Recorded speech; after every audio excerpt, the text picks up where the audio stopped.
ఈ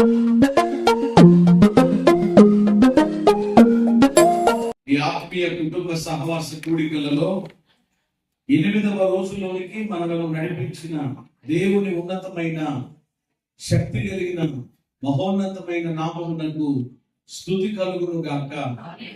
దైవ సన్నిధిని ప్రేమించి ఈ 8వ రోజు కూడికలోనికి వచ్చినటువంటి మీ అందరికీ కూడా ప్రభువైన అయినటువంటి యేసయ్య నామములో నేను వందనాలు తెలియజేస్తా ఉన్నాను. మీ అందరికి వందనాలండి. దేవునికి మహిమ కలుగును గాక.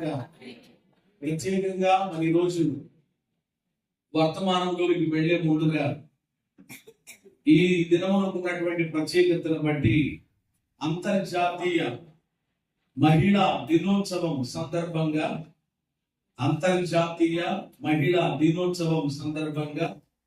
మహిళలందరికీ, స్త్రీలందరికీ, స్త్రీల సమాజం వారందరికీ, తల్లులందరికీ, ఎవరి బిడ్డలందరికీ ప్రభు అయినటువంటి యేసయ్య నామములో నేను శుభాకాంక్షలు తెలియజేస్తా ఉన్నాను.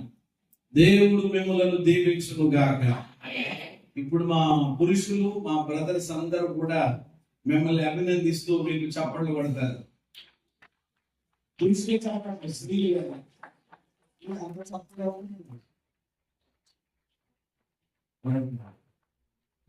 సంతోషం. మరి ఈరోజు స్త్రీల గురించి కొన్ని విషయాలు జ్ఞాపకం చేస్తున్నాను. పరిశుద్ధ గ్రంథంలో స్త్రీ యొక్క పాత్ర చాలా అది అద్భుతమైనదిగా ఉండడం మనం చూస్తాం. అలాగే ప్రపంచంలో కూడా స్త్రీ యొక్క పాత్ర చాలా ఉన్నతమైనదిగా ఉంది. ఎవరో అంటారు, ప్రతి పురుషుడు విజయం వెనకాల ఎవరున్నారంట? ఒక స్త్రీ ఉన్నది అన్నట్లుగా. మరి స్త్రీ బలహీనమైన గతం అంటారు కానీ మీరు చాలా గట్టిపడు. నిజంగా అంటే పేతురు గారు అలా రాశారు కానీ స్త్రీ బలహీనమైన ఘట్టం అన్నారు కానీ కొన్ని సందర్భాల్లో బలహీనంగా ఉన్నా కానీ మీరు చాలా గట్టివారు. ఎందుకు గట్టివారు అని అంటే దేవుడు మమ్మల్ని ఏమో మట్టితో చేసి మిమ్మల్ని ఏమో ఎముకతో చేశాడు కనుక అందుకని అంత మీరు చాలా గట్టివారు. దేనికైనా గట్టివారు. పట్టు పట్టారు అని అంటే ఆఖరికి చెప్పండి ఏమవ్వాలన్నమాట? మీదే ఆఖరికి అవ్వాలన్నమాట అండి. మేమైనా ఇంకేం చేస్తాం? ఇంకా ఆఖరికి కాబట్టి అమ్మగారికి ఓటు వేయాల్సినటువంటి పరిస్థితి ప్రతి ఇంటిలోనూ ఉంటారు. దేవునికి స్తోత్రం కలిగినగా. కాబట్టి స్త్రీ గురించి ఒక 4 మాటలు జ్ఞాపకం చేస్తారు. పరిశుద్ధ గ్రంథంలో చాలా అద్భుతమైన స్త్రీలు ఉన్నారు. ఎస్తేరుని చూసినప్పుడు వెంటనే మనకి ఏం గుర్తుకొస్తుంది? ఎస్తేరుని చూసినప్పుడు ప్రతి స్త్రీకి ఒకటి జ్ఞాపకం రావాలి. అదేమిటి అని అంటే బాహ్య సంబంధమైనటువంటి సౌందర్యం కాదు, అంతరంగ సౌందర్యం అందులో మనం చూడొచ్చు. బాహ్య సౌందర్యం కాదండి, అంతరంగ సౌందర్యం. కాబట్టి దేవుని కొరకు ఒక నక్షత్రం లాగానే తన ప్రజల మధ్యలో ఏం చేయగలిగింది? ప్రకాశించగలిగింది. అలాగే అభియోగాలు ఏమండి, ఆమె గురించి కూడా మీరు విన్నారు ఆల్రెడీ గత కూడికల్లో, శ్రేయం కూడికల్లో. ఆమెను చూసినప్పుడు ఓర్పు అనేది ఏంటో, సహనం అనేది ఏంటో మనకి అర్థం అవుతుంది. అలాగే యునేకే అనే ఆమెను చూస్తే ఆమె ఒక అద్భుతమైనటువంటి విశ్వాసపు ఏమంటే తల్లిగా, అంటే బిడ్డల్ని ఎలా పెంచాలో యునేకేని చూస్తే మనకు అర్థం అవుతుంది. స్తోత్రం చెల్లించాము. కాబట్టి ఇలా బైబిల్లో చాలా మంది మాదిరికరమైన ఆశీర్వాదకరమైనటువంటి స్త్రీలు ఏమంటే ఉన్నారు. కాబట్టి మీరు కూడా అలాంటి స్త్రీలుగా మీరు ఉండాలని అటు మీ కుటుంబాలకి, ఇటు సంఘానికి, సమాజానికి ఆశీర్వాదకరమైన లోకాస్వార్తలో మాట ఉంటుంది, స్త్రీలలో నీవు ఆశీర్వదించబడిన దానం అనే మాట. స్త్రీలలో ఏం చేయబడిన దానము? అలాంటి గొప్ప కృప దేవుడు ఇచ్చాడు. ఏ గుడికి వెళ్ళినా, ఏ సభకు వెళ్ళినా కానీ ఖచ్చితంగా అక్కడ అందరికంటే ఎక్కువగా ఉండే సంఖ్య ఏదైనా ఉంది అని అంటే అది స్త్రీల సంఖ్య. హల్లెలూయా. సంఖ్యలో మీరు ఎక్కువే. ఏమండి, అన్ని విషయాలలో కూడా ఒకటని రెండని ఏమి చెప్పను. ఏమండి, చాలా విషయాలలో మీరు ఏమండి ముందుకు ఈ రోజు ఇప్పుడున్నటువంటి యొక్క ఆధునిక జనరేషన్ లో కూడా ఏమండి ప్రతి స్త్రీ చెప్పండి ఏమైపోతుందనంటే దూసుకుని వెళ్ళిపోతా ఉంది. హల్లెలూయా. కాబట్టి మీరు దేవుళ్ళో కూడా ఇంకా ఏమవ్వాలి, మరింత చూసుకుని వెళ్ళాలి.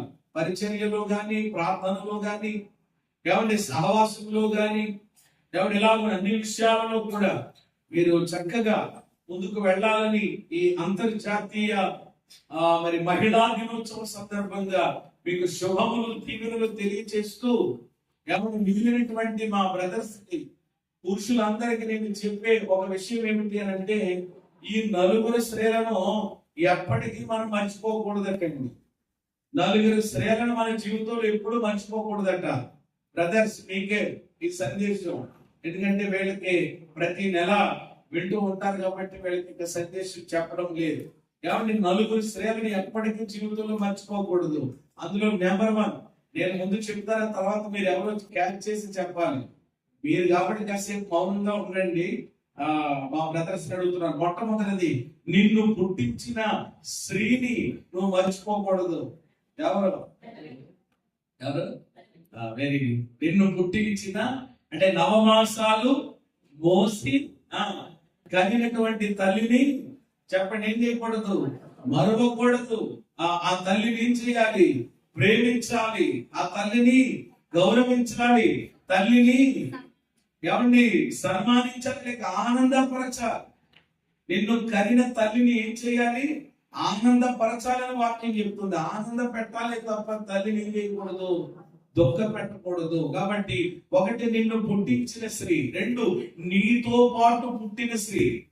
నీతో పాటు పుట్టిన స్త్రీ ఎవరు చెప్పాలి, ఎవరు, చెల్లి గాని అక్క గాని, తోబుట్టు అంటారు కదా, తోబుట్టుకును కూడా ఏం చేయకూడదు, మరిచిపోకూడదు.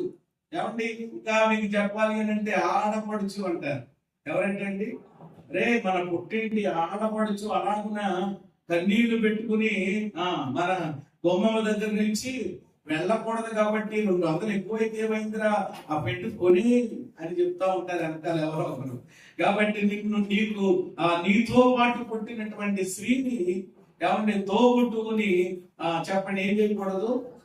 అలాగని చెప్పి దయచేసి తోబుట్టువులు దోషేసే ప్రయత్నం మాత్రం చేయకండి. అది కూడా మళ్ళా ఏమంటే విధానం ఉంది కదా అనేటువంటి ఉద్దేశంతో మాకు పెట్టారు. ఏమంటే గాలి అనేటువంటి పరిస్థితి కూడా పెట్టుకోకూడదు. ఏమంటే చేస్తారు తప్పకుండా, తోబుట్టువులు ఎవరు కూడా మర్చిపోరు. ఇక 3వదిగా చూస్తే, నీ కోసం పుట్టిన స్త్రీ. బ్రదర్స్, నీ కోసం ఒక ఆమె పుట్టింది. ఆవిడకి మీ దగ్గరకు వచ్చేసి 4 సంవత్సరాలు అయిపోతుంది అనుకోండి, భార్య. కాబట్టి ఆ భార్యను ఏమండి చక్కగా దేవుని వాక్యాన్ని బట్టి ఏం చేయాలట, ప్రేమించాలి. ఏం చేయాలి, ఎవడో ఒక ఆయన ఇలా బిడ్డలో ప్రసంగంలో చెప్తుంటుంటే, అలాగే సార్ తప్పకుండా మీరు చెప్పినట్టే పాస్టర్ గారు పేలిస్తారండి రేపటి నుంచి అంటాడంట. మా శివరాజులు అంట ఆయన ఏం చేస్తాడంట, బాబు ప్రేమించాలి కానీ ఏం చేయకూడదు, పేలించకూడదు. బాంబులు పేలించకూడదు, టపాసులు పేలించకూడదు. ఎందుకంటే ప్రేమించాలి. కాబట్టి నీ కోసం పుట్టిన స్త్రీ. కాబట్టి ఆమెను కూడా చక్కగా ఏమండి ఒక చోట ఉంటుంది, నిష్ఠూర పెట్టకూడదు అని. అంటే స్త్రీని ఏ పురుషుడు చెప్పండి ఏం పెట్టకూడదు, బాధ పెట్టకూడదు. నీ వలన ఆమె కన్నీళ్లు కార్చకూడదు. ఎందుకంటే అందరినీ నీ కోసం ఏం చేసింది, కన్న తల్లిదండ్రులను ఏమంటే తోబుట్టులందరినీ విడిచిపెట్టి నీ కోసం వచ్చేసింది. జీవితాంతం అక్కడ ఏదో ఒక 20 ఏళ్ళు దాకా ఉందేమో, మిగిలిన 80 ఏళ్ళు ఎక్కడ ఉండేది మాట్లాడేమా. 20 ఏళ్ళేమో ఏ ఇంట్లో, ఏమంటే పుట్టిన ఇంట్లో. 80 ఏళ్ళు ఎక్కడనమాట. ఇక నీ దగ్గర ఉన్నప్పుడు నువ్వు ఎంత బాగా చూసుకోవాలి. ఒక ఆయన ఎలాగన్నాడంట, పువ్వుల్లో పెట్టి చూసుకుంటాను. ఎందులోనండి దాని తర్వాత ఏమండి. కాబట్టి నీ కోసం పుట్టిన స్త్రీ. చివరి మాట, నీకు పుట్టిన స్త్రీ. నీకు పుట్టిన స్త్రీ ఎవరు కూతుళ్ళు ఎవరు లేరండి. ఆ సామ్యాలు అనుకుంటున్నాడు అనమాట. అయ్యగారు ఏమండి మీరు గట్టిగా ప్రార్థన చేయండి అంటారు. మొన్న ఏంటంటే సరిపోదట, ఏమంటే ఇంకొక బిడ్డ దేవుడు ఇస్తాడు తప్ప. నీ కొరకు పుట్టినటువంటి స్త్రీ అనగా కుమార్తె, కూతురు.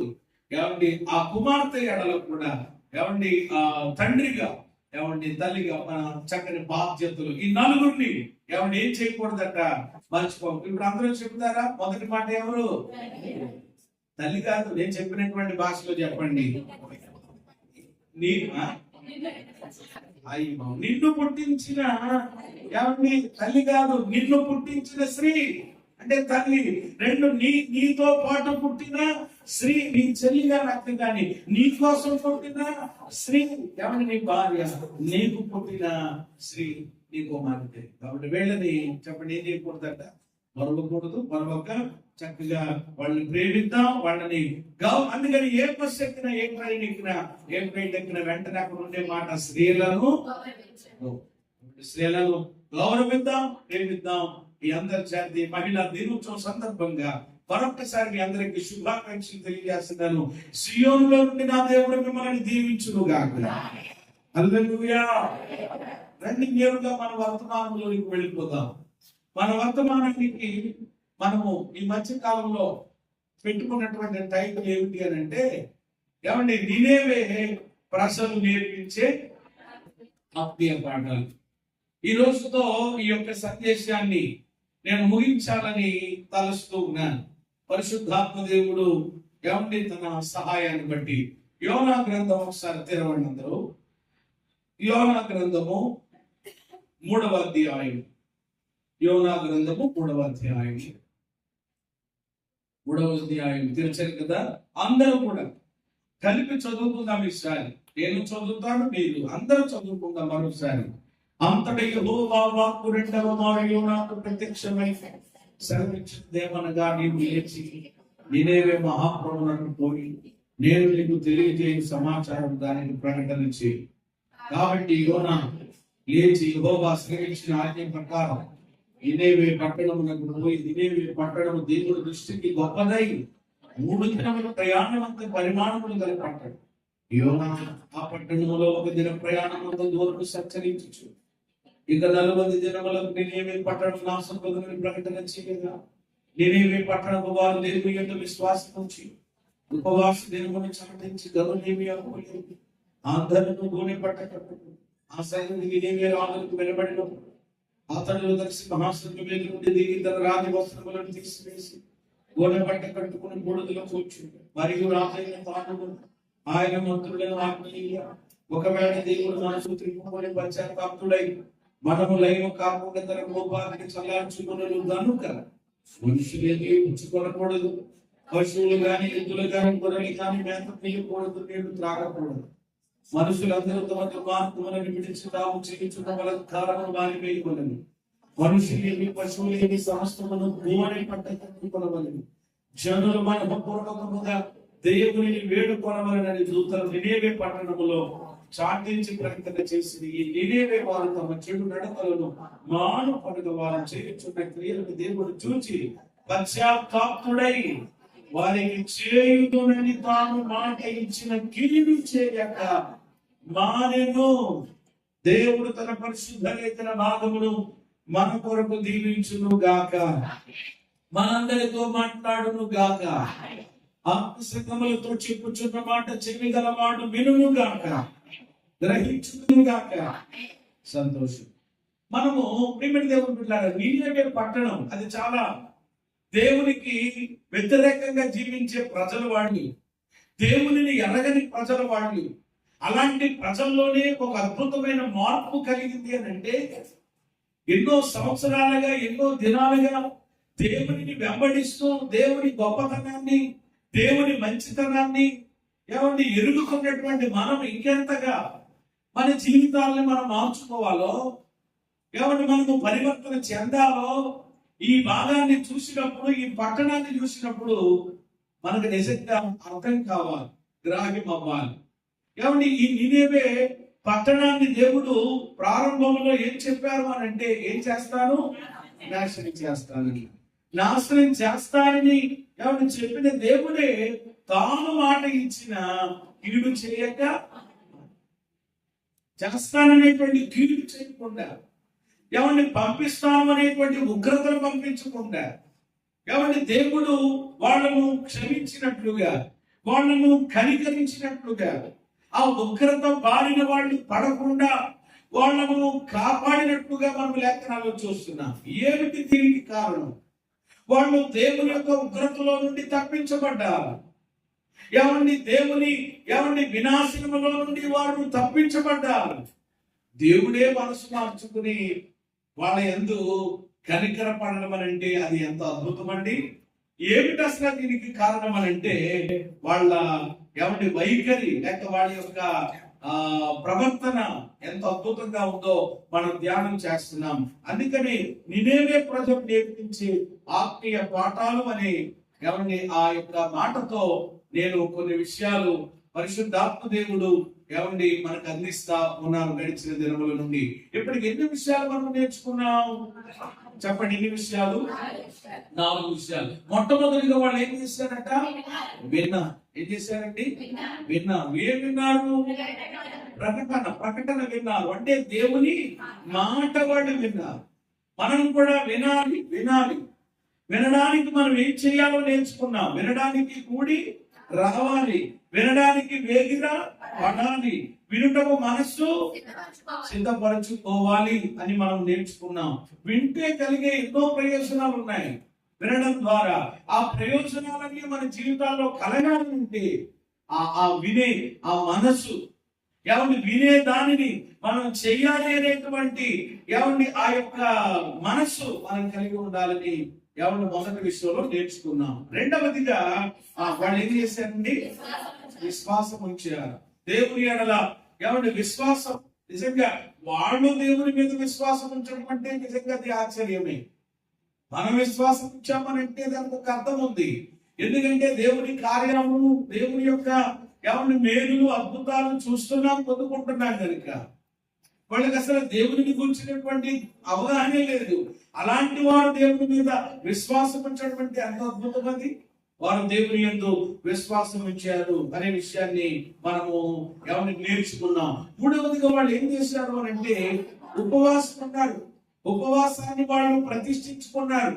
ఇప్పుడు ఈ ఉగ్రత పోవాలి అని అంటే, లేక ఈ ఉగ్రత బారిని మనం పడకూడదు అని అంటే ఇప్పుడు దేవుని యొక్క మనస్సు అది మార్చబడాలి అని అంటే మామూలుగా కాదు, ఉపవాసంతోనే అని గ్రహింపుకు వచ్చేసారనమాట.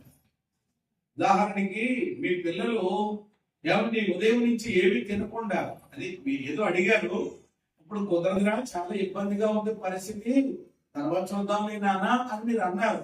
అన్న తర్వాత వాడికి మీరు వాళ్ళు అడిగినది మీరు ఇవ్వలేదు, తర్వాత ఏదో చేద్దామన్నారు. ఈ లోపల వాడు ఉదయకాలం టిఫిన్ తినడం, మధ్యాహ్నం భోజనం చేయడం కూడా మానేశాడు. ఏం పెట్టినా వద్దని అంటున్నాడు. అవి త్రోసివేస్తున్నాడు. అప్పుడు ఖచ్చితంగా పొద్దున్నేదో మీరు అనుకున్నారు కానీ, టిఫిన్ తినకపోతే ఏదైనా మధ్యాహ్నం భోజనం చేయకపోతుంది అనుకున్నారు కానీ, సాయంత్రం కూడా అదే విధానంలో ఉంటే ఖచ్చితంగా ఏ తల్లి హృదయమైనా, ఏ తండ్రి హృదయమైనా చెప్పండి ఏమైపోతుంది అనమాట. ఏమైపోద్ది? కలుగుతుంది కదా. అయ్యో ఎందుకురా అలా చేస్తున్నావు, ఎందుకు? సరేనేనమ్మా, లేకపోయినా ఎవరో ఒకరిని అడిగి రేపు కొనిపిస్తానే, ఇప్పుడు మాత్రం ఏం తిని భోజనం తినే అంటాం. చూసారా? అంటే ప్రియమైన దేవుని బిడ్డలారా, దేవుని యొక్క సన్నిధానంలో మనం గమనించవలసినటువంటి విషయం ఏమిటి అని అంటే కనుక, ప్రియమైన దేవుని బిడ్డలారా, ఆ తండ్రి యొక్క మనసు, తల్లి యొక్క మనసు మరి ఆ కనికరం అనేటువంటిది ఆ బిడ్డ మీద పుట్టడానికి, ఆ బిడ్డ అలాంటి స్థితిలో ఉండడం తల్లిదండ్రులు చెప్పండి ఏమవట్లేదు అనమాట, ఇష్టపడుతుంది. అలాగే ఈ రోజు నాడు మనం ఈ విధంగా ఉంటే మన పరలోక తండ్రి అంతకంటే గొప్ప కనికరం కలిగిన వాడు. హల్లెలూయా. ఎందుకంటే బైబిల్లో మీ పిల్లల మీ దగ్గరికి వచ్చి రొట్టె కావాలంటే మీరేమివ్వరు, చేపలు అడిగితే అది మీరు చెడ్డోళ్ళైతే మీ పిల్లలకి ఏమి ఇస్తారు? మరి నేను ఎక్కడున్నాడండి ఆయన? హెవెన్లీ ఫాదర్ అంటాం కదా, పరలోకమందున్న మన తండ్రి. ప్రార్థన చేస్తాం కదా, మన తండ్రి ఎక్కడున్నాడు? ఈ భూమి మీద ఉన్న తండ్రి అప్పు చేసేదా నీకు పొక్కముడు ఎవరిని పెడుతున్నాడు, ఎందుకు చేస్తున్నాడు? తిప్పలు పడుతున్నాడు. మరి మన పరలోకము తండ్రి పరలోకములో ఉన్నప్పుడు అంతకంటే మంచి ఈవులను ఇస్తాడు. చేతులకి స్తోత్రం చెప్పండి. హల్లెలూయా. వాళ్ళు అది గమనించారు. ఉపవాసం ఉండాలి, అప్పుడు దేవుడు సహాయం చేస్తాడు అని వెంటనే వాళ్ళు ఉపవాసాన్ని ప్రతిష్ఠించుకున్నారు. ఎందుకు ఉపవాసం ఉండాలో నేర్చుకున్నాం. ఏమంటే అన్ని ఇంకా నేను చివరిలో వివరించింది కాబట్టి జ్ఞాపకం చేసేస్తున్నాను. 4వదిగా సేమ్ టైం వాళ్ళు ఏం చేశారంట, గోనె పట్ట కట్టుకున్నారు. అమ్మా ఏం చేశారండి, గోనె పట్ట కట్టుకున్నారు. ఇక్కడ గోనె పట్ట అందరూ ఎవరు కూడా పలానా వాళ్ళే అనేది లేదు, అల్పులేమి గరులేమి అందరూ కూడా గోనె పట్ట కట్టుకున్నారండి.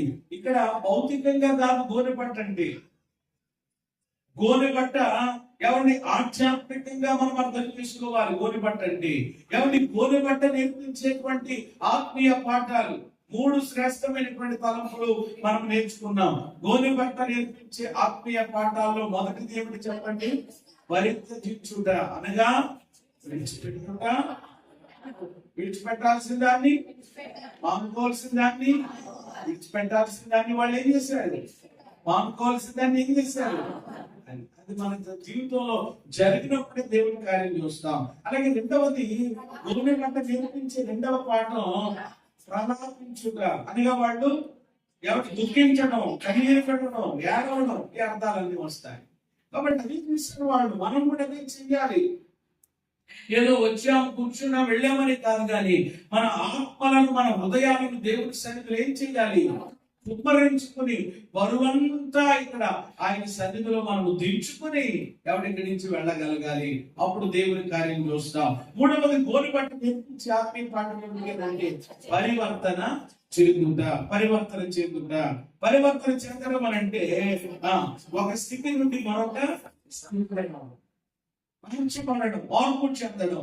మార్పు ఒక రాత్రిలో జరగదని, అది క్రమక్రమంగా మన జీవితంలో జరుగుతుంది.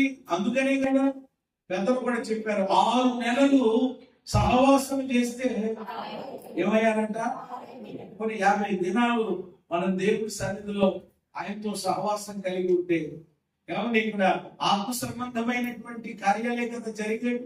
కాబట్టి ఖచ్చితంగా ఆ చేంజ్ అనేటువంటిది, ఆ పరివర్తన అనేటువంటిది ఖచ్చితంగా ఈ సహవాసాన్ని బట్టి దేవుడు మనకు అనుగ్రహిస్తాడు. హల్లెలూయా. అందుకనే ప్రభు సన్నిధికి ఏమంటే మనం ఇష్టపడి సిద్ధపడి రావాలి. మార్పు విషయంలో 4 విషయాలు జ్ఞాపకం చేసుకుని చివరి మాట 5వదిగా, ఇంకా అలా మనం ధ్యానం చేస్తూ ఉంటుంటే అనేక సంగతులు అందులో నుంచి మనం నేర్చుకోవచ్చు. కానీ చివరి మాట వాళ్ళు ఏం చేశారు, 9వ వచనం చదవండి. యోహాను గ్రంథం 3:9. మనుషులందరూ తమ దుర్మార్గములను విడిచి తాము చేయు బలత్కారములను మనుషులేమి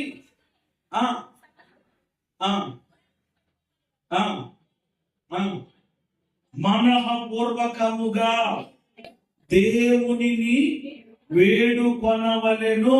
చాలు ప్రియమైన దేవుని బిడ్డలారా, ఇక్కడ మీరు అండర్లైన్ చేసుకోవాల్సినటువంటి మాట, మనుషులందరూ ఎలాగంటే మనఃపూర్వకముగా దేవునిని వేడుకొనవలెను.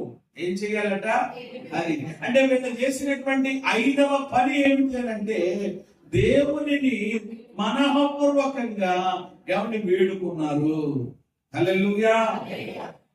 ఏం చేశారండి, వేడుకున్నారు. అనండి ఒకసారి, వేడుకున్నారు. ఎలా వేడుకున్నారట, అది మనఃపూర్వకంగా అంటే ఏమండి, మనఃపూర్వకంగా అంటే అది ఇష్టపూర్వకంగా, బలవంతంగా కాదు, తప్పదని కాదు.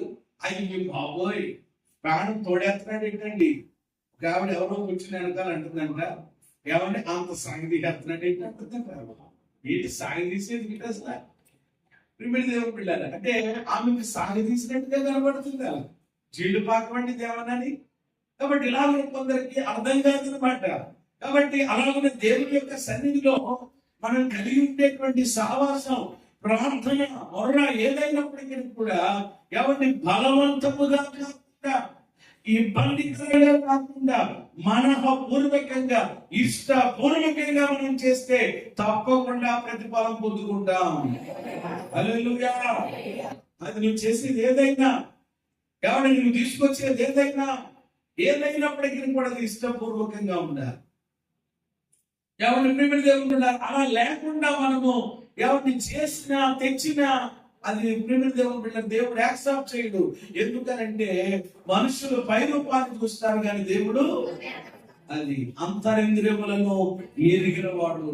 నేనైతే ప్రభా అందరినీ దీవించిన ఆయన ఏదో ఎవరిని కలిపి ఎవరిని ప్రార్థన చేసి వెళ్ళిపోతాం కానీ లోపల ఎవరిని తెలియనిటువంటి పరిస్థితులు ఉండొచ్చు, కానీ ఆయన అన్నింటినీ గ్రహిస్తాడు. కనుక మనం చేసేదేదైనా ఎవరు మనం ఇచ్చేది ఏదైనా అది ఎలా ఉండాలి అని దేవుడు కోరుకుంటాడనంటే అది. కాబట్టి వీళ్ళు ఫైనల్ గా చివరిగా కీడు మన జీవితంలో మేలుగా మార్చబడడానికి వినాలి. మధ్యలో జాగ్రత్తగా మీరు ఎవరి అద్భుతం వారి జీవితాల్లో చూడటానికి, ఉగ్రత నుండి వారు తప్పించబడడానికి వాళ్ళ దగ్గర నుండి మనం నేర్చుకునే 5వ పాఠం ఏమిటి అని అంటే కనుక వాళ్ళు దేవునిని వేడుకున్నారు. చెప్పండి అందరూ, ఏం చేశారమ్మా? మనం కూడుకొనుట, చెప్పండి దేని కొరకు? మనం కూడుకొనుట దేని కొరకు? అంతే కదా. 50 దినాలు కూడా మనం కూడుకోవడం, మనం దేవునితో సహవాసం కలిగి ఉండడం దేని కొరకు అని అంటే చెప్పండి, దేవుడిని ఏం చేయడానికి? వేడుకోవడానికి. అయ్యా నా పరిస్థితి ఎలా ఉందయ్యా, నా కుటుంబ పరిస్థితి ఎలా ఉందయ్యా, నా బిడ్డల పరిస్థితి ఎలా ఉందయ్యా, నా అనారోగ్య పరిస్థితులు ఎలా ఉన్నాయ్యా, నా ఆర్థిక పరిస్థితులు ఎలా ఉన్నాయ్యా, నా ఆధ్యాత్మిక జీవితం ఎలా ఉందయ్యా, అయ్యా కనికరించయ్యా, విడిపించయ్యా, బలపరచయ్యా, నడిపించయ్యా, సహాయం చెయ్యయ్యా అని దేవుడిని ఏం చేయడానికి? శోధ్యానికి మనం రాలేదు కదా, శత్రువులు ఆడడానికి మనం రాలేదు కదా. ప్రియమైన దేవుని బిడ్డలారా, వేడుకోవడానికే మనం ఇక్కడ ఏం చేస్తున్నాం? కూడుకుంటున్నాం. పరిశుద్ధ గ్రంథములో ఎంతో మంది దేవుని వేడుకున్న భక్తులు ఉన్నారు. పరిశుద్ధ గ్రంథంలో దేవునిని వేడుకున్నటువంటి ఎంతో మంది వ్యక్తులు ఉన్నారండి. నిజంగా వాళ్ళు దేవునిని వేడుకుని వాళ్ళ జీవితాల్లో అద్భుతాలు పొందుకున్నారు. హల్లెలూయా. వాళ్ళందరి గురించి నేను చెప్పాల్సిన పని లేదు అసలు. ఎందుకంటే అనేక విషయాలు, అనేక పర్యాయములు మనము ధ్యానం చేస్తా ఉన్నాం కాబట్టి ఈ నినేవే పట్టణమే మనకి ఇక మెయిన్. బాగా ఎవరిని వ్యక్తుల గురించి చూసాం, భక్తుల గురించి చూసాం, కానీ ఒక సిటీ ఒక పట్టణం నిజంగా ఎంత అద్భుతం అండి. ఒక పట్టణంలో ఉన్న ప్రజలందరూ దేవుడిని వేడుకున్నారు. అయ్యా ఈ ఉగ్రత మా మీదకి రానివ్వద్దయ్యా, తెలుసో తెలియకో మేమేదో ఇంతవరకు పాపాలు చేశామయ్యా, అయ్యా నీకు ఆయాసకరంగా బ్రతికామయ్యా, మమ్మల్ని కనికరించయ్యాని దేవుని వేడుకుంటే దేవుని కనికరం ఆ పట్టణం మీదకి దిగి వచ్చింది. హల్లెలూయా. దేవుణ్ణి వేడుకోవడం నీకు చేతనైతే తప్పకుండా దైవ కనికరం అనేది మన కుటుంబాల మీదకి మాట్లాడండి. వేడుకొని దేవుని కనికరం పొందుకున్నారు పరిశుద్ధ గ్రంథంలో. అయితే నేను ఇక్కడ ఎవరు వేడుకున్న వారి గురించి నేను ఇంకా మాట్లాడటం లేదు, కానీ ఎలా వేడుకోవాలో త్వరగా కొన్ని మాటలు జ్ఞాపకం చేసి నేను ముగిస్తాను, ఎక్కువ వివరించకుండా. ఎలా వేడుకోవాలి అసలు డిస్టర్బ్ చేయకండి పిల్లల మధ్యలో. కాస్త మీరు దేవుని వాక్యం విధానంగా వినే ప్రయత్నం చేయండి. ఎలా వేడుకోవాలి? నెంబర్ 1, మొట్టమొదటిగా ప్రియమైన దేవుని బిడ్డలారా, ఎలా వేడుకోవాలని వాక్యం చెప్తుందో చూడండి. అపోస్తలుల కార్యముల గ్రంథం 8వ అధ్యాయము 28వ వాక్యం. చాలా మంది అంటున్నారు మేము వేడుకుంటున్నామండి పాస్టర్ గారు. ఎవరిని మేము వేడుకోవడానికే కదండి వచ్చా, మంచిదే. అయితే ఎలా వేడుకోవాలి, ఎలా పెడతారో వేడుకుంటే కుదరదట. దానికి దేవుని వాక్యం ఎవరి కొన్ని విషయాలు మనకి తెలియజేస్తుంది. అపోస్తలుల కార్యములు 8:22లో దైవజనులు ఒక వ్యక్తితో చెప్తున్నారని మాట. ఏమని? కాబట్టి ఈ చెడుతనాన్ని మానుకుని మారు మనస్సు నొంది ప్రభువుని వేడుకొనుము. ఒక్కవేళ నీ హృదయాలోచన క్షమించబడవచ్చును.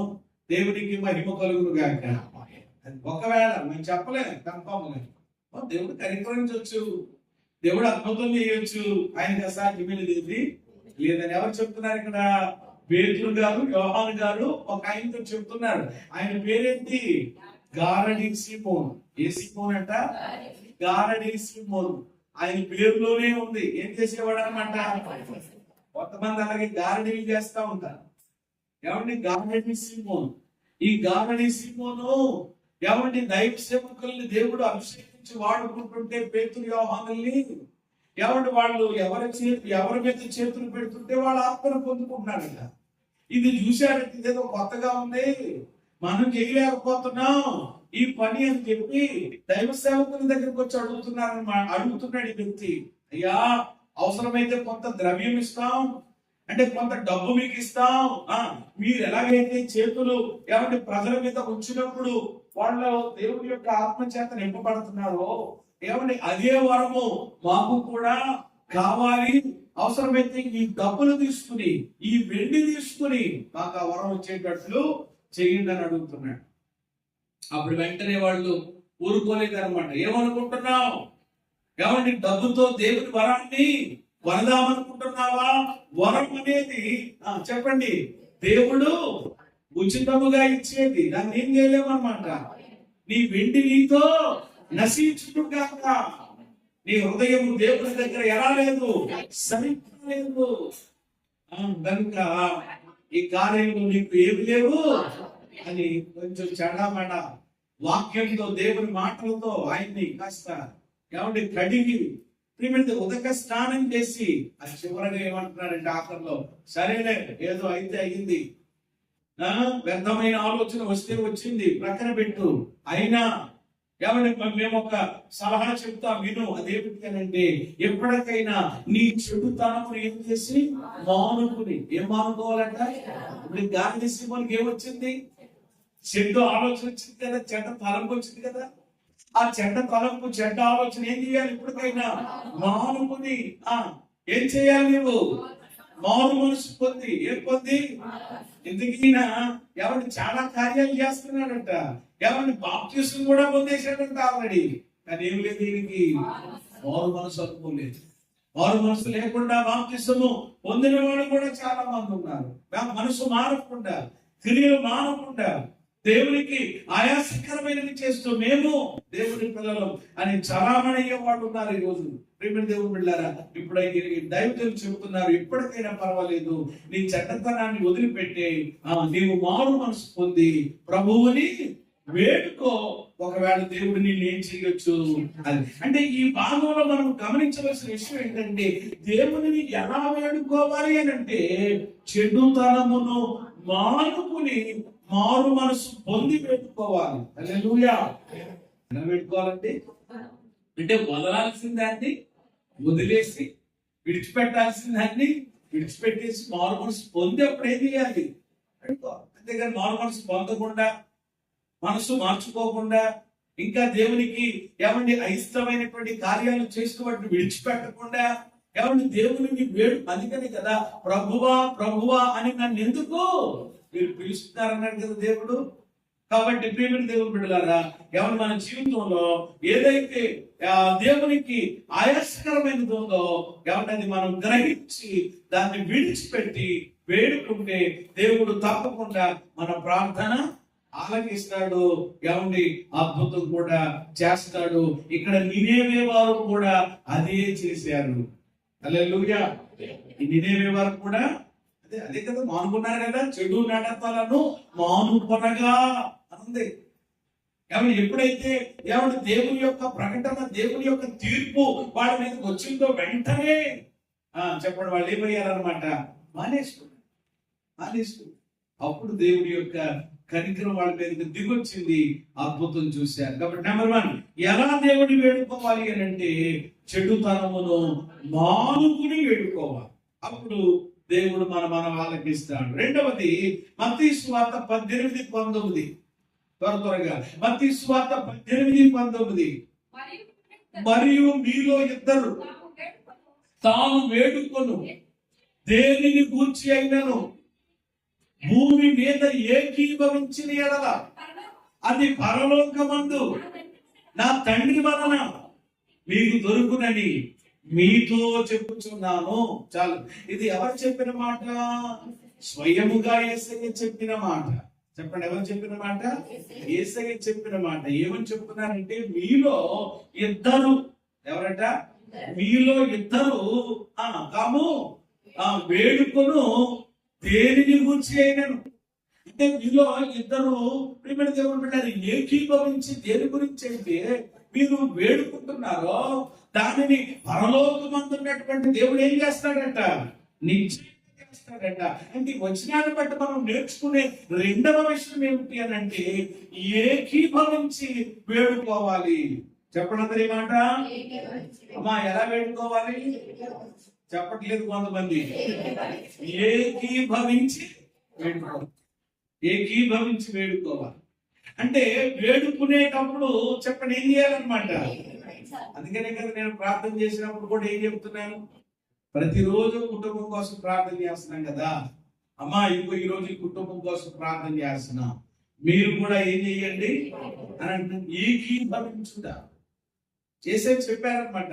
ఏమండి, ఇద్దరు భూమి మీద మీరు ఏకీభవించి దేనిని బంధిస్తే నేను దాన్ని, ఏది విప్పితే అది చూసారు. ఏకీభవించి ఏకాత్మతో ప్రార్థించడం ద్వారా దేవుని కార్యాలు ఎప్పటికే మనము గడిచిన దినాలలో ఎన్నో చూసినాం, ప్రస్తుతానికి చూస్తున్నాం, చూడబోతున్నాం కూడా.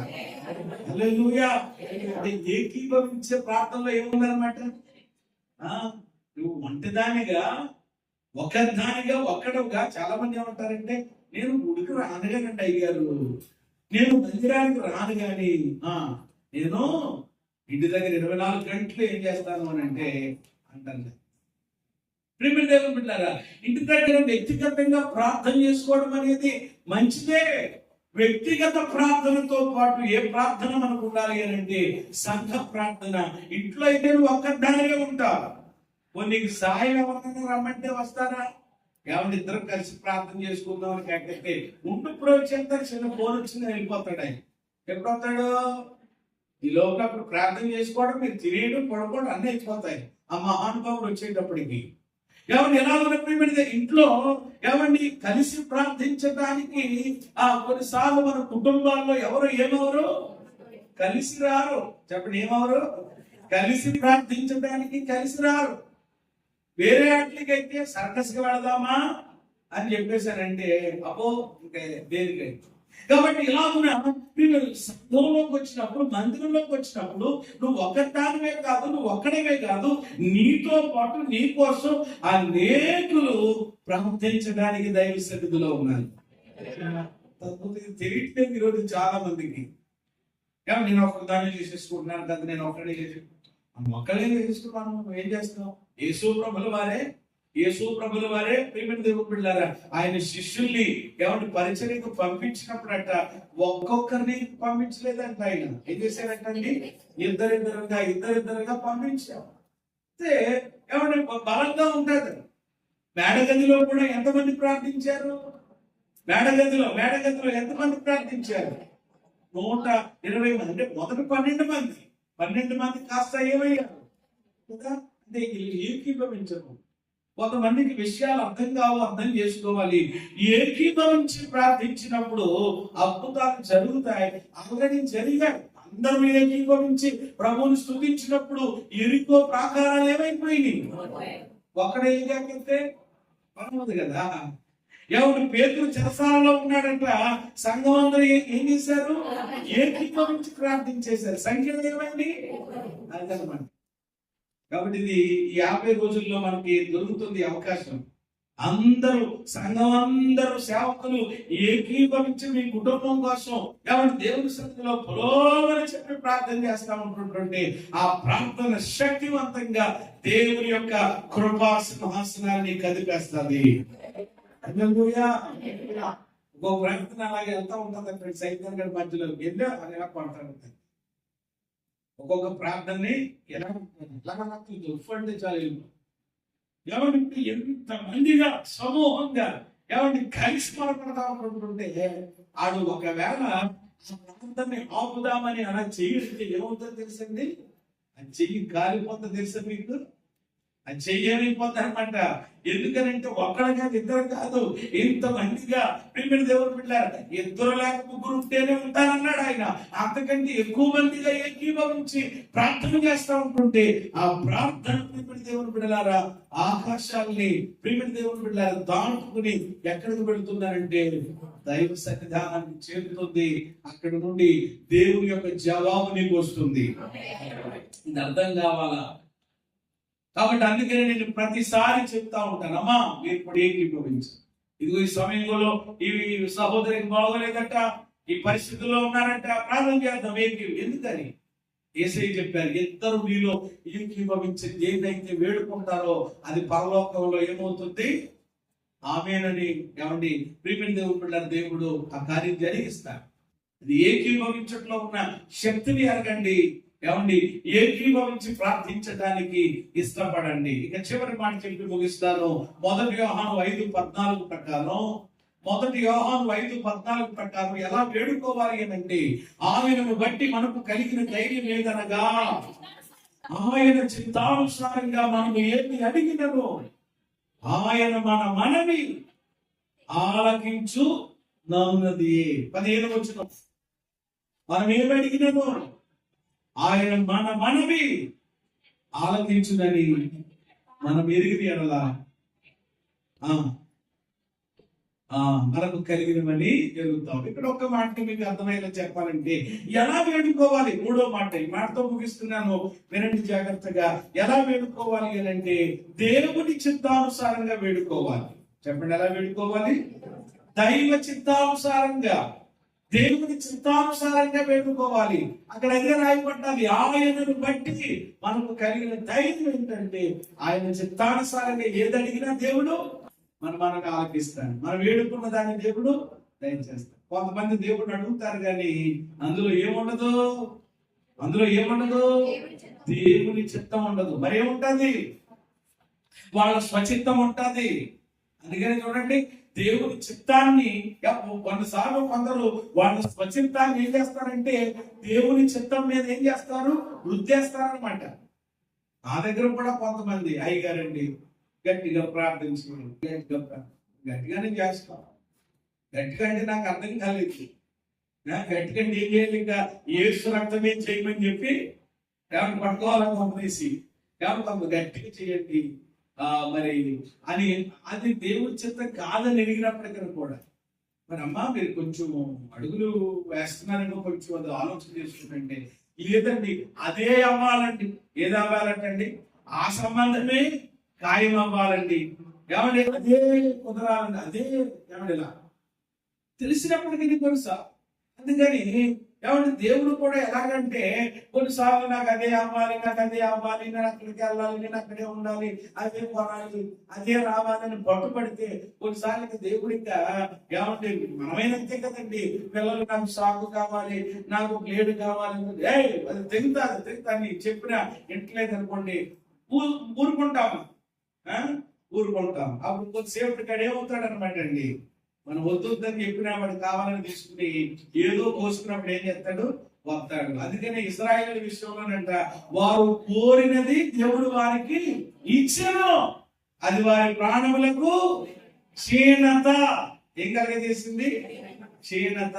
చూసారా, దేవుడు ఎవరిని పట్టెట్టి ఇంకా అదే అవ్వాలని గట్టిగా అసలు మనం గమనించాలి, అది దేవుని చిత్తమా కాదా, అది దేవుని సంకల్పమా కాదా, అది ఎరగాలి మనము. ప్రభువా మీ చిత్తమైతే ఆ కార్యమును జరిగించండి, లేకపోతే పర్వాలేదు మౌనంగా ఉంటామని అడగాలి తప్ప అదే చేసేది అంటే అదే చేస్తాడు. తర్వాత అదే నీకు ఏమైపోద్ది అనమాట, పక్కలో బళ్ళం అయిపోద్ది అనమాట. ఏమంటే ప్రేమితో ఉంటాడు, సోలవడానికి పడుతూ ఉంటుంది అనమాట. అది బాబు నేను అలాగే అన్నాను బాబు, తర్వాత జ్ఞానం వస్తే ఇంకేంటి. అందుకని కొన్నిసార్లు ఏమంటే దేవుడిని బలవంతం చేసి ఏమంటే గీ పెడితే దేవుడు సరే అంటాడు, ఓకే అంటాడు, అంతే. తర్వాత దానివల్ల మనకి క్షీణత తప్ప, నష్టమే తప్ప ఏమాత్రం క్షేమం అనేది ఉండదు. కాబట్టి మనం అడిగేటప్పుడు, వేడుకునేటప్పుడు కూడా ఏం చెయ్యాలి అని అంటే, ఎవరు మన స్వబుద్ధిని మనం ఆధారం చేసుకోవడం కాదు, కానీ మన ఎవరు సొంత ఆలోచనతో వెళ్ళిపోవడం కాదు, కానీ ప్రభువా మీ చిత్తమైందే దానిని జరిగించండి, లేకపోతే దాన్ని ఆపండి. యేసయ్య గెత్సేమనే వనంలో చేసిన ప్రార్థన ఏంటి? ఈ గిన్నె నా యొద్ద నుండి తొలగించము, ఆయనను నా ఇష్టం కాదు నీ చిత్తమే. అది అంటే యేసయ్యే ఎవరి చిత్తానికి అప్పగించుకున్నాడు. మరి ఈరోజు మనకి ఎక్కడ వచ్చింది మన జీవితంలో? దేవుడి చిత్తం ఎలా ఉన్నా ఆవిడ చిత్తం మాత్రం అయిపోతుంది. కాబట్టి రోజు అనుభవిస్తున్నామండి బాబు అనేటువంటి వాడు కూడా చాలా మంది ఉన్నారు. కాబట్టి ప్రేమిటి దేవుడు దేవుని చిత్తం ఏమిటో దానికి మనం ఏం చెయ్యాలి? గ్రహించి మీ చిత్తమైతే ఇవ్వండి, లేకపోతే మేము ఎలా ఉంటాం ఇబ్బంది ఏంటి లేదు అని దేవుడి చిత్తానికి మనల్ని మనము అప్పగించుకోవడం రావాలి. వస్తురోగండి నిజంగా ఆయనకి ఏం పెద్ద ఏమండి నాలెడ్జ్ ఉంది అసలు ఆలోచన చేస్తే యేసయ్య దగ్గరికి వచ్చినప్పుడు ఏమన్నాడు, ప్రభువా నీకు ఇష్టమైతే ముట్టుకొని నన్ను, లేకపోతే ఇలాగే ఉంటారు. నీకు ఇష్టమైతే నన్ను ముట్టుకో, లేకపోతే నీకు ఇష్టం కాలేనప్పుడు ఈ రోగంతోనే జీవితాంతం బ్రతుకుతాను అంతే. చూసారా ఎంత? కానీ దేవుని ఏమంటే ప్రియమైన దేవుని బిడ్డలారా ఉద్దేశం అతన్ని ఏం చేయాలని వెంటనే ప్రభు చెప్పారు, నాకు ఇష్టమే నీవు. చూసారా? ఎవరినైనా కానీ ఇష్టమైతే చేయండి అని అన్నట్టు ఎలా ఉంటది అనమాట అది. అబ్బా అంటే వాళ్ళు దేనికి బాగా ప్రాముఖ్యత ఇస్తున్నారనమాట. అందుకని పిల్లలు కూడా చూడండి, మీ ఇష్టం డాడీ, మీ ఇష్టం అలా పర్లేదు. పెళ్ళిళ్ళ దగ్గర కూడా మీకు అలా కాదు కానీ మా అమ్మ నచ్చడం ఏంట్రా నువ్వు చూసుకోవాలనుకుంటే అలా కదా మీకు తెలుసు కదా అంత బిడ్డగా మాకేంటి వాళ్ళు తెలుసు అనేవాళ్ళు ఉంటారు. దానికి ఎంత మురిసిపోతూ ఉంటారు కాబట్టి ఈ రోజు దేవుడు కూడా అలాగే అనమాట, ప్రభువా అది నీ చిత్తమైతే జరిగించయ్యా, నీకు ఇష్టమైతే నీ లేకపోతే లేదని అంటే ఆయన మురిసిపోయి నిజంగా దేవుడి చిత్తంలో ఉంటే కనుక ఏమన్నది మనకు అవసరమని దేవుడు ఎరిగినప్పుడు తప్పకుండా ఆ క్షణమే ఇచ్చేస్తాడు. హల్లెలూయా. ఫస్ట్ రోజు ఎప్పుడు బాగు చేశాడు ఆయన? నాకు ఎట్టమైంది కానీ 10 రోజులు అయిన తర్వాత టైం చూసుకుంటా అప్పుడు బాగు చేస్తానన్నాడా? వెంటనే నాకు ఇష్టమే శుద్ధుడుగా. చూసారా? దేవుని చిత్తాన్ని మనం వెతికినప్పుడు, దేవుని చిత్తానికి అప్పగించుకుని వేడుకున్నప్పుడు పని అనేది వెంటనే జరిగేటట్లుగా ఏమంటే దేవుడు చేస్తాడు. కాబట్టి ఈరోజు ఎలా వేడుకుంటున్నాం? నేను నా మాటలు ప్రేమ దేవుడు ముగిస్తా ఉన్నాను. ఎవరిని వీళ్ళు చివరిగా ఏం చేశారు అని అంటే దేవుడిని వేడుకున్నారు. చెప్పండి ఏం చేశారండి? అది మనం కూడుకోవడం దేని కొరకంటే వేడుకోవడం కొరకు. అది ఎలా వేడుకో, ఎలా పెడితే అలా కాదండి. వాక్యం కొన్ని నియమాలు కొన్ని విధానాలు మనకు నేర్పిస్తుంది. కాబట్టి మొదటిగా ఎలా వేడుకోవాలి? చెడుతనమును మానుకుని వేడుకోవాలి, మారు మనసు పొంది వేడుకోవాలి. 2 ఏకీభవించి వేడుకోవాలి. అమ్మ ఎలా వేడుకోవాలండి? ఏకీభవించి ఏకాత్మతో మనం వేడుకోవాలి. 3వది దేవుని వేడుకోవాలి. అలా వేడుకుంటే దేవుడు తప్పకుండా మనం అడిగిన దానిని దేవుడు మనకు ఇస్తాడు, మన జీవితంలో అద్భుతం చేస్తాడు. కాబట్టి మీరే ప్రజలు నేర్పించి ఆత్మీయ పాఠాలు. ఎన్ని పాఠాలు నేర్చుకున్నాం? 5 విషయాలు. మొదటిగా వాళ్ళు విన్నారు, 2, 3, 4, 5 వేడుక. వెంటనే దేవుని కనికరం, దేవుని దయ, దేవుని వాత్సల్యం ఆ పట్టణం మీదకి వచ్చేసింది. ఎవరైనా దేవుడు తను ఇచ్చిన మాట వెనక్కి తీసుకున్నాడు. ఆయన చేస్తానన్న కీడు చేయక మానుకున్నారు. ఏమన్నా పట్టణం నాశనం నుండి, ఉగ్రత నుండి చెప్పండి ఏం చేయబడింది? తప్పించబడి ఈ రోజు మనందరికి ఒక పాఠంగా ఏమండి ఆ యొక్క పట్టణం నిలిచింది. దేవునికి స్తోత్రం కలిగింది. ఒక పాఠం నేర్పించేదిగా ఏమన్నా పట్టణం నిలబడి ఈ రోజు మనం కూడా ఏమండి ఈ యొక్క నెలలో దేవుడు ఇచ్చిన వాగ్దానం మేలు చేయ ఉద్దేశిస్తున్నాడు. దేవుడు మేలు చేయబోతున్నాడు. అయితే యాక్చువల్ గా దేవుడు అసలు మనకున్న పరిస్థితులను బట్టి కీడే చేయాలనుకున్నాడు అసలు. ఎందుకంటే మన యొక్క అవిధేయతలు, మన పరిస్థితులు ఎలా ఉన్నాయి. కానీ ఏమండి కీడు చెయ్యాలి అని నేను అనుకున్నటువంటి దయతోడచక కీడు చెయ్యాలి అనుకున్న నేను మీ ఎడల కీడు కాదు మేలు చేస్తాను. మరి ఇప్పుడు ఈ కీడు మేలుగా మారాలి అని అంటే, అద్భుతం చూడాలంటే ఇదిగో నేనేమి పట్టణం ద్వారా కొన్ని పాఠాలు నేర్చుకున్నాం ఈ వారంలో. ఇవన్నీ కేవలం వినివారం మాత్రంగా ఉండి మనల్ని మనం మోసం చేసుకోకుండా ఏమండి విన్న వాక్యాన్ని మన జీవితాలకి అన్వయించుకుని నేను కూడా అవును ప్రభా ఈ మాట వింటున్నానయ్యా, విన్నది చేస్తాను ప్రభా, దేవా నీ యందు విశ్వాసం ఉంచుతాను, పరిపూర్ణమైన విశ్వాసం. దేవా ఉపవాసాన్ని ప్రతిష్ఠించుకుంటాను, నా బలహీనత వైపు చూడను, నీ బలం తట్టు చూస్తాను. అలాగే దేవా నీ సన్నిధిలో గోనెపట్టని అనుభవాన్ని నా బ్రతుకులో అయ్యా నేను కలిగి ఉంటాను. ఆ గోనెపట్ట నేర్పించే ఆ 3 ఆత్మీయ పాఠాలు నా జీవితంలో కలిగి ఉంటాను. తప్పకుండా నేను వేడుకుంటానయ్యా, నా జీవితంలో అద్భుతం చేసి రాగల దినాల్లో నన్ను నీ సన్నిధిలో ఒక సాక్షిగా నిలవబెట్టు, నన్ను అనేకులకు దీవెనకరంగా మార్చు అని రాత్రి ఒక మంచి తీర్మానం చేయగలిగితే ప్రభు మన జీవితంలో అద్భుతం చేయబోతున్నారు. అట్టి కృప దేవుడు మనందరికీ దయచేయుగాక.